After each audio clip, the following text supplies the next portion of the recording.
Guys, welcome back to another salvage story, the series where I show you how we make a living buying, well, junked cars.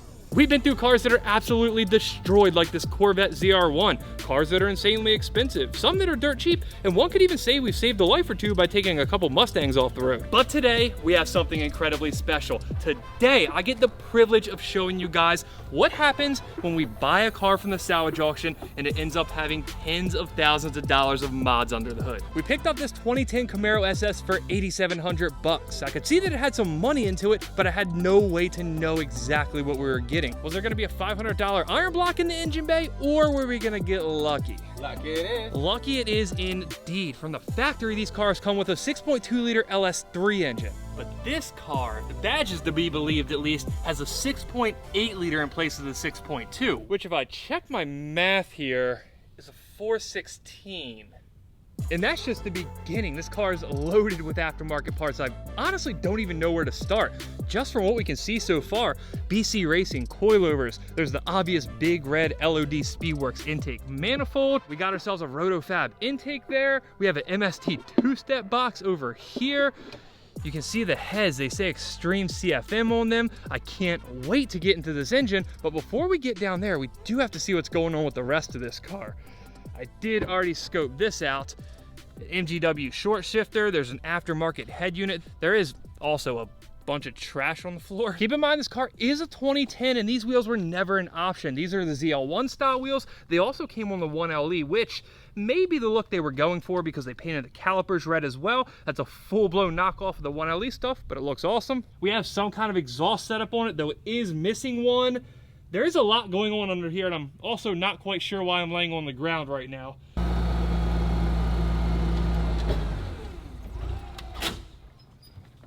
Clearly, I got overexcited and forgot that we have access to modern technology here, but as I said, one exhaust has been hacked off at some point. The rest of the rear end looks fairly stock. There is proof of the BC coilovers, front and rear. Ooh. There is an aftermarket drive shaft up there. It's probably drive shaft shop. That's what we see the most commonly. If the rear diff hasn't been open, that's a 345. We could already tell it had those headers from looking at the top, but unfortunately under here, it's definitely seen better days. The cats, they're bashed in, the header runners are bashed in, and otherwise it looks fairly stock from the bottom. Regardless of what's going on under the car, what's gonna dictate if this part out's profitable or we end up losing money on it is what's going on right here. Is it your run-of-the-mill bottom barrel kind of budget 416, or is it a 416 and you guys know exactly what I'm talking about? Now, of course, it's fine and dandy talking about this engine, but we really all want to hear it, right? This is for unrelated things. Also, there is fuel tank damage. I think this shifter tripod might have some issues. It might be broken off the mount. Think we're in neutral there? Feels neutral enough. Yeah, I know you're gonna roast my shoes in the comments, but this thing definitely has an aftermarket clutch as well. Anyway, bombs away. Big engines, 2 jump boxes.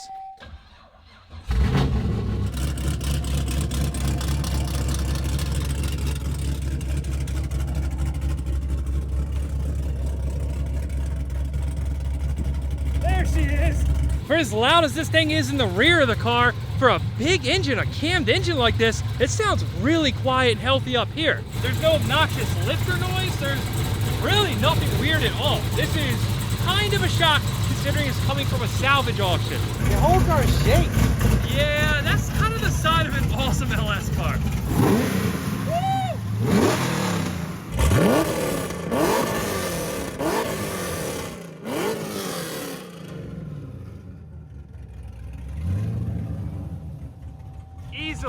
Easily top 5 sounding LS car we've got in the shop. It's really awesome. I like it. Not only is this one of the best sounding LS cars we've got in here, it's also one that has the potential to make a lot of money depending on what we find in that engine. As much as I wish we could kind of cruise this thing around, we really need to get it inside and try to make some money.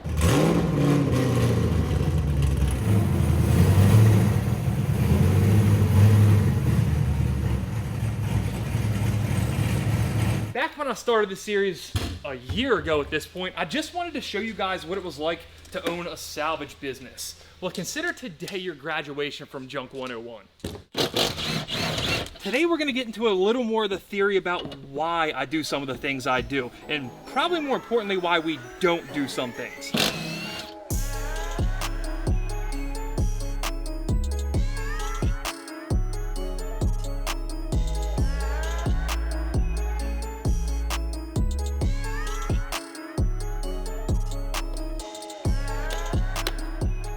I know it might look like we have a long way to go in this interior still, but believe it or not, these rear seats are one of the last parts we're taking out.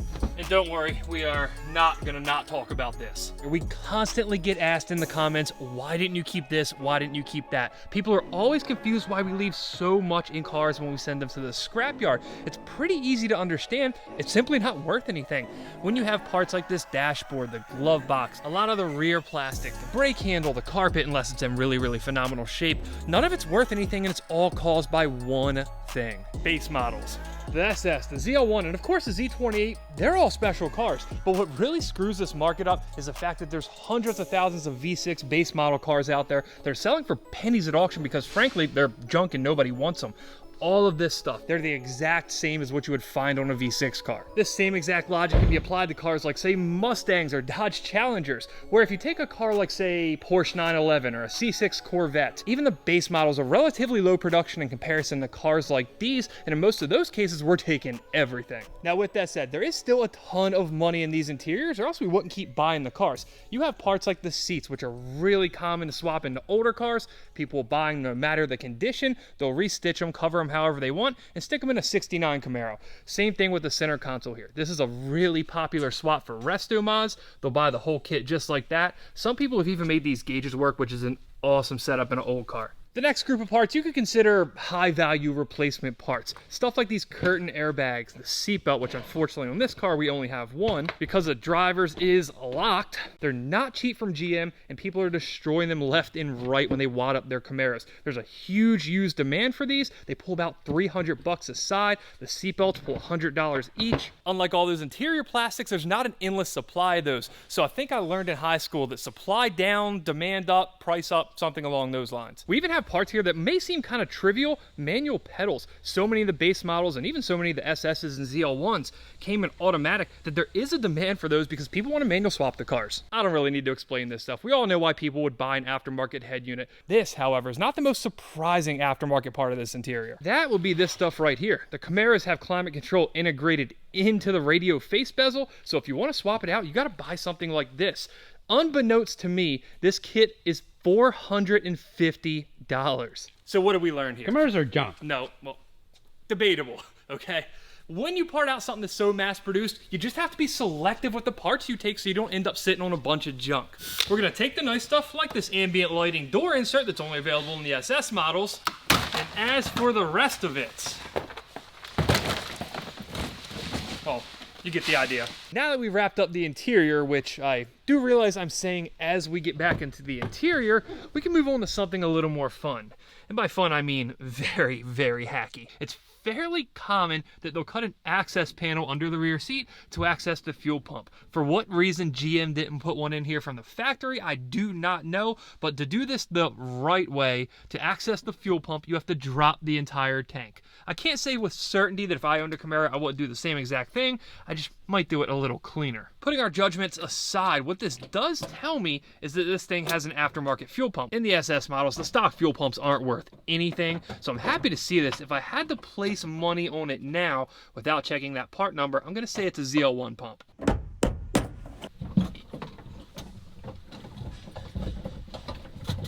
Somewhat as suspected, this is a ZL1 pump. And fun fact of the day, the SS1LE actually comes with the same pump. So now instead of the worthless, and I truly mean worthless, it's not worth anything SS pump, we have ourselves a $200 fuel pump set up. At this point, we've got every single cent we possibly can out of that interior, so now we can close the door on it, literally, and start getting ourselves some answers.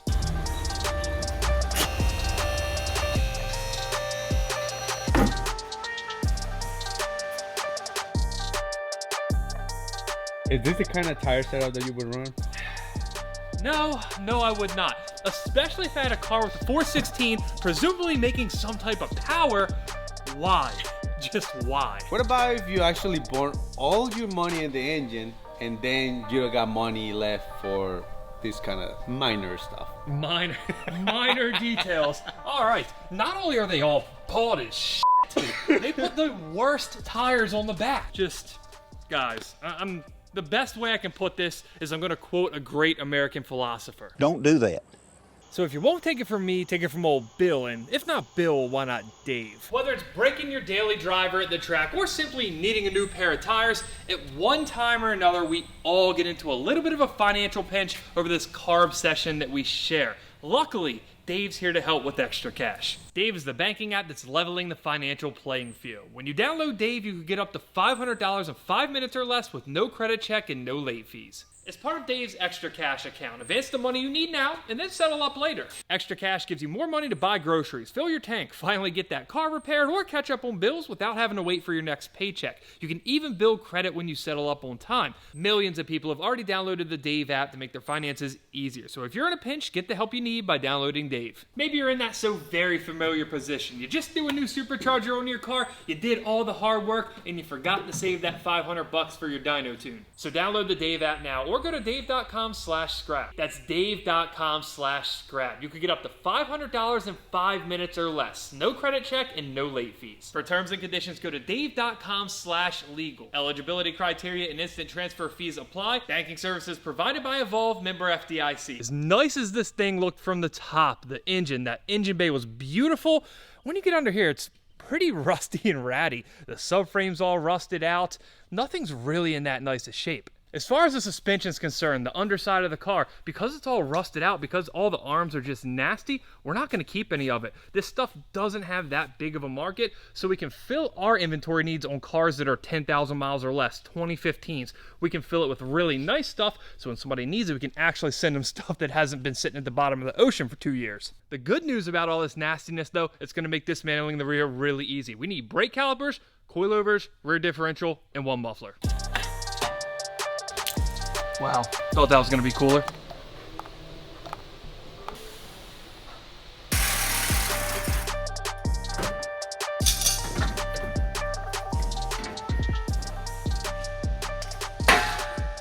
It looks like we got really lucky. This one is cut short. This is the one I pulled out of the trunk, but the hangers aren't bent. The tips are in good shape. It looks like we're gonna have a good set of NPP mufflers to sell. For reference, the ones that come normally on a 2010 Camaro, they're worthless. They go right in the scrap dumpster. These ones you're pulling about $300 for. Now there is just one more thing I noticed while I was under the car, and it's not pretty. It looks like at some point a drive shaft must have let go on this. Maybe it was part of the diff.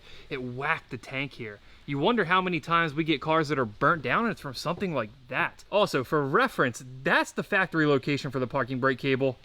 That's what we got going on here. It looks like that would interfere with the drive shaft possibly, so they just ran a really long screw into the gas tank, put some kind of clamp there and sent it down the road. I mean, technically it didn't catch on fire, so I guess it's okay.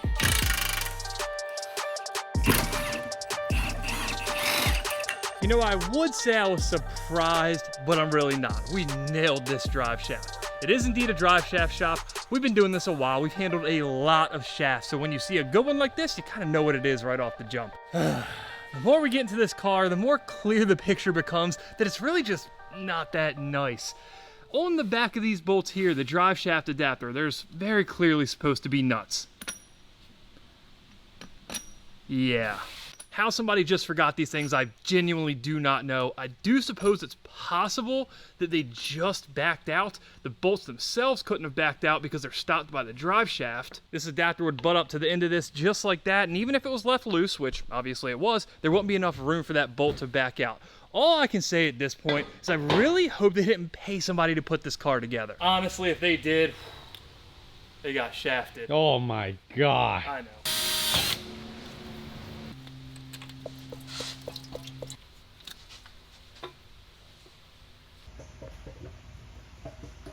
Trust me, there's still plenty of time for things to go downhill with this engine, but as far as our first little bit of data collection there with the oil, I'll definitely take it. Now, while we let this thing drain, it's the perfect time to talk about this.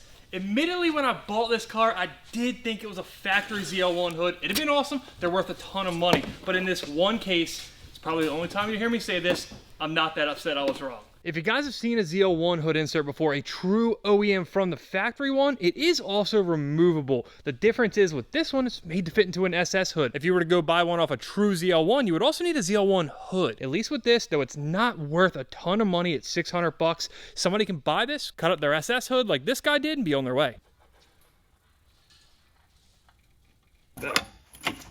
Given that this disc's been out before for sure, I think it'd be wise to open it up. Not only to make sure it's in good shape, but to see if there's an aftermarket gear in it. Maybe it's a 391, even though from the factory these are labeled with the gear ratio. As you can see right there, 345. There's no saying that somebody couldn't have swapped this out previously.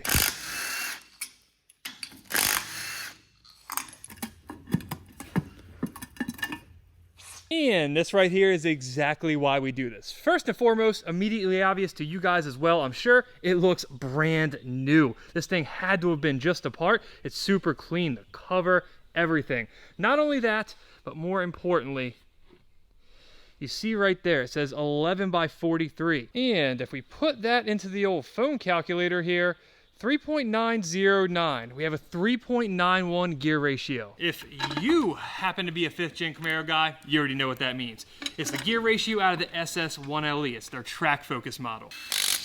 It's super desirable for naturally aspirated cars like, well, that one up there. Because of that, it's worth a few bucks. It's a funny thing, in the Camaro world, as the gear ratio goes up, so does the price. The automatic cars, they come with a 327, they're like 600 bucks. The 345s, if this were a true 345, about 1,000. 391 from the 1LE, about $1,500. That's gonna do it for the rear. Everything else here is going to the scrapyard. We've salvaged everything we possibly need out of it. The rest of it's either too rusty or too cheap to keep. And now, finally get on with pulling our engine.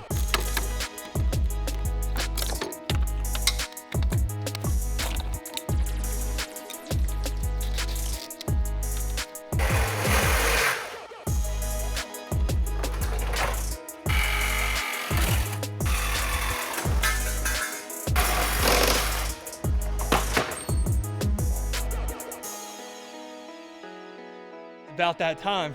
It's about that time. I can't wait to see it up. You know, I've been working on project cars for so long now that I forget how nice it is to work on a scrap car and just be able to open everything up, cut the whole front end off of a car, and be able to just drag it out if I wanted to. I miss this. I don't have any idea what throttle body this is. I thought it was your typical like Nick Williams 102, which is the classic 102 on the nose. So it is unbranded. It might not be a Nick Williams or another top brand, but it is a 102, plenty of air for an all-motor car. Now that it's time to drop this thing out, we really get a scope of how much cool stuff is on it. We still have the catch can, this dampener. There's a lot going on there and a lot of value in mods. Some of the stuff that we did see, like this intake, it's gonna shock you how much money it is. This is $400 new. I suppose we'll probably pull about $300. Now, while we knew about that one, while we could see that from the jump, there's a couple more subtle parts, I'll say it like that are gonna add up to a ton of money. We found this guy when we were pulling the pedals. It's a Tick master cylinder. It's supposedly a massive upgrade from the stock one, and believe it or not, it's $450. This is what we saw off the jump. I think this is about $300, but once we followed all the wiring back, which I gotta give a shout out to this loom right here. I actually really like this loom. I'm a big fan of cleaning up wiring, and this is, quite frankly, some of the best looking stuff I've seen. Now, would I put red on a yellow car? No. Absolutely not. We're getting off track here. Point being, once we followed all this loom back, we also found this Lingenfelter box. I don't know exactly how all this stuff works. I've never felt the need for a two-step, especially in a naturally aspirated car, but this box alone is like 140 bucks. I think this kit's gonna pull a good bit of money. I don't know, 300 bucks? Before we hit the last two bolts, one thing I feel compelled to shout out, whoever owned this car before, bought parts off of us. This is one of our radiator fans, it's one of our numbers. Unfortunately, it is damaged, so it's headed for the scrap bin, and we don't get to sell it twice.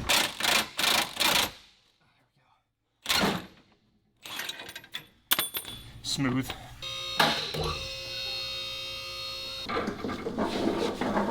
What a gem. You have to admit, regardless of what this engine is, it looks awesome. The only thing that I'm noticing now that we got it out, the back of the shifter's broken. That's why it was down. I was hoping it just popped out, but it's broken. We did already know from earlier in the video that it's extreme CFM cylinder heads. I do see right there that they're LSA cores, which is kind of interesting. Unfortunately, after a little bit of looking around the block, I'm not seeing any brand specific markings. We do have that number. Problem is, it doesn't tell me who put it on there. If you look really hard there under the water pump, you can see it is a 6.2 liter, so it is the factory LS3 block. That, coupled with the fact that it doesn't have any brand markings on it, might mean that he just sent it to a machine shop, said, hey, make this 6.8 liters.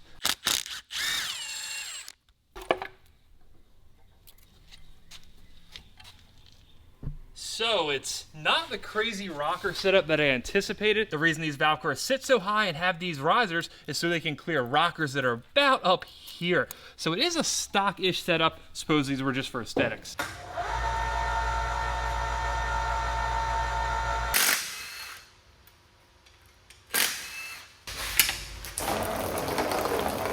Perfect tray placement. You can't see it, just have to trust me. There we go.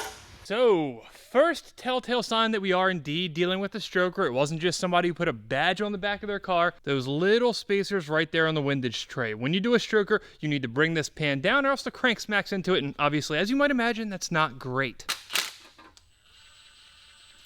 We finally have our answer. Sort of. The only thing we can see are Texas Speed rods. Everything else is aftermarket. The crank, the pistons, everything looks really good, really fresh, but we can't see branding on anything. That isn't the biggest issue. The main reason we popped this off is to 1, check condition, 2, verify that it actually has a stroker.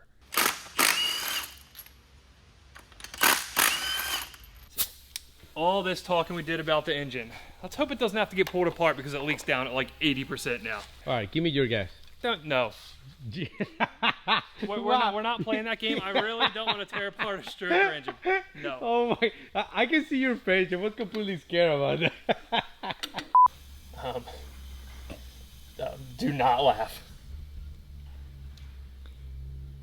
I feel kind of guilty. Let's see what the next one does. All right, let's see what this does. Oh, look at the red starter.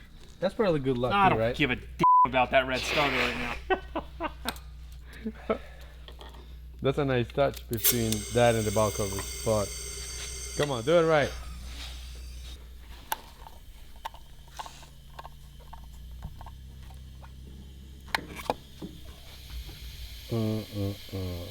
Over 20. You know what does that mean, right? Another one. What? One. You're still going? I just want to try the other side. So that's 3 out of 8. And look good. Unfortunately, 3 out of 8 is enough. On stock motors, a lot of times where they'll fails exhaust valves, intake valves, but on this one, you could hear it clear as day. It's coming out of this right here. That means the piston rings, the cylinder walls, something's going on with one of those. I do get nervous about this on built motors sometimes. They just simply wear out. Who knows how old this thing is? Even though it looked fresh, maybe they just kept up on maintenance. I think we're gonna have to tear this thing down.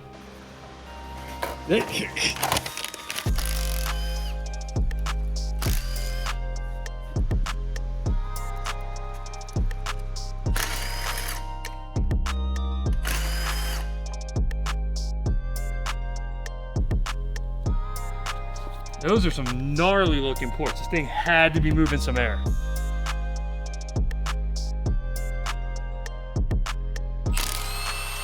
At this point, I don't even know what I'm hoping for. If it looks new, I'm just gonna be mad it didn't leak down good. And if it looks horrible, well, I'm gonna be mad for obvious reasons. Man, it really doesn't look bad. The chambers, the valves, they all look fine. There's no obvious damage. It doesn't look like it was running any type of way that would harm it. The cylinder walls, they're not perfect, but they're definitely not as bad as I was thinking they're gonna look. There is some wear up at the top and at the bottom where the piston skirts are. That is indicative of loose ring gap. Maybe they were flopping around in there a little bit. The question we're gonna be left with really no answer is, was it built this way intentionally for nitrous or turbo, supercharger, whatever it may be, or is it just worn out? What you guys are witnessing now is one of the downfalls of used built motors. When we can't find a block stamp, when we didn't know where this thing came from, we really have no idea what it was built for. As the old saying goes, it is what it is. It's the name of the game when you're playing with race car parts, especially used race car parts. Got it. Smooth.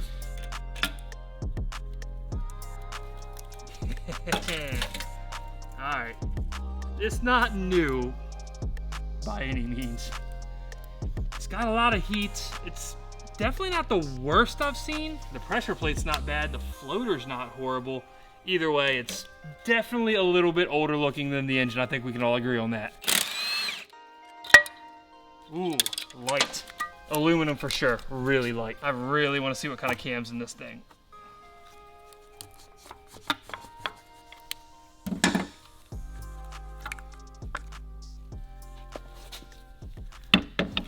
That's a comp cam, or at least a comp blank, and there's the part number, so let's head to the Google. I thought the clutch was going to help us date this engine. Turns out the cam might have done more. So this is a Brian Tooley Racing BTR Stage 3 cam for naturally aspirated cars over 400 cubic inch. It fits the bill. Thing is, it's no longer available. They came out with a second version of this, who knows when. I'll flash the specs up on the screen. So the cam itself kind of dates this thing as being older. I'm now thinking that whoever had this took great care of it. They changed their oil, they were up on everything. That's why it looks so new. But I think it's just a little worn out. If you've been watching this series long enough, you know that sometimes when we have an engine tear down, it's pretty catastrophic to the margins. There's a lot of engines we tear down, they might be worth 25% of the value of a complete one. In this case, I'm pretty sure we're gonna do all right. The numbers are hot off the press, and I do mean that. They just got finished like 30 minutes ago. Could not wait to give you the update after kind of a letdown of a whole dismantle where we had to take that engine apart. I wanted to get this over with. Good news is we still made some money. First up, the cost of the car. We won it for $8,700. I put a pre-bid of $9,200, so technically I guess we lucked out. Saved 500 bucks. Someone could have pushed this up a little higher and we'd have still paid it. $8,700 bid, grand total after Copart got their cut, $97.73. We did have to ship it from Tallahassee, Florida, which is not an easy place to ship a car from. We ship from Miami, Jacksonville, Orlando, Tampa all the time. It's no problem. It's a very common route. For those of you who might not be in the US or didn't pass geography, Tallahassee is in the Panhandle. Nobody goes there except hillbillies. Nobody, apparently. Yeah, nobody. We paid $925 in shipping to get it here. Let's get to the parts.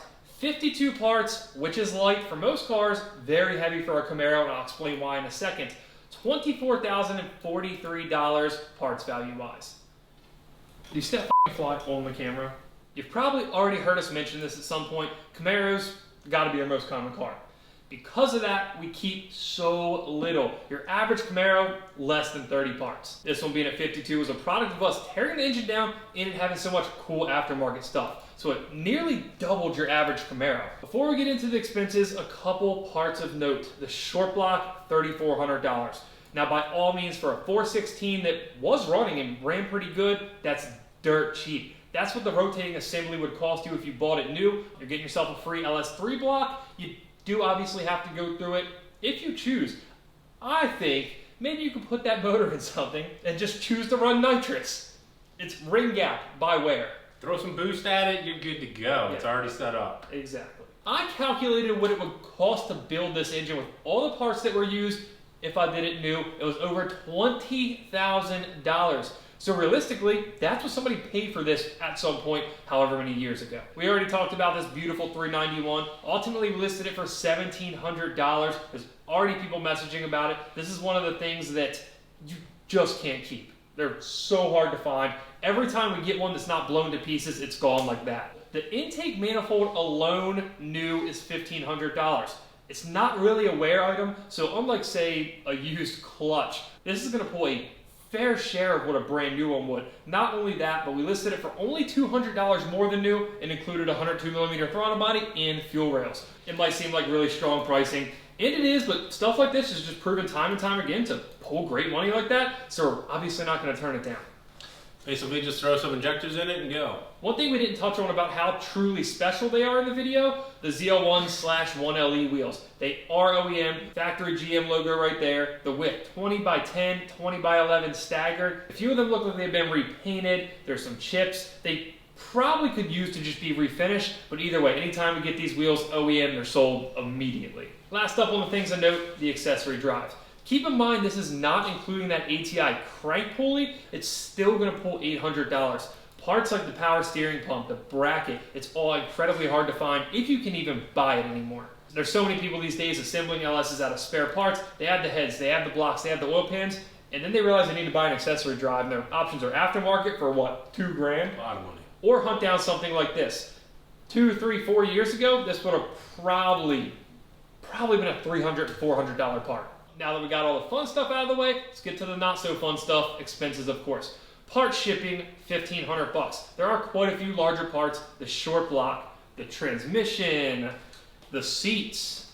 Other than that though, there's not a lot of freight here. It's only 52 items, so we went to the lower end there. Labor. Now typically Camaros come in somewhere way down here. They're cheap. I genuinely think when you're run-of-the-mill Camaro, the tested good engine-wise, that didn't have a lot of interior, probably take it apart for like $300. I don't know that we'll ever do a stock Camaro in this series, but if we do, you'll see. This one though, because we had to tear down the engine, because there's a few more parts, we went with $750. It's still low in the grand scheme of things, but by Camaro standards, that's pretty high. Before we get to the selling fees here, which is a flat 10%, I should let you know that we've already sold those Cook's headers for $1,000, and that gives us a flat $2,500 in selling fees. It doesn't really get any easier than that. There's not much more to talk about that, so we'll move on to dead inventory. There's so few parts from this car that aren't going to sell. We didn't keep all these random interior bits.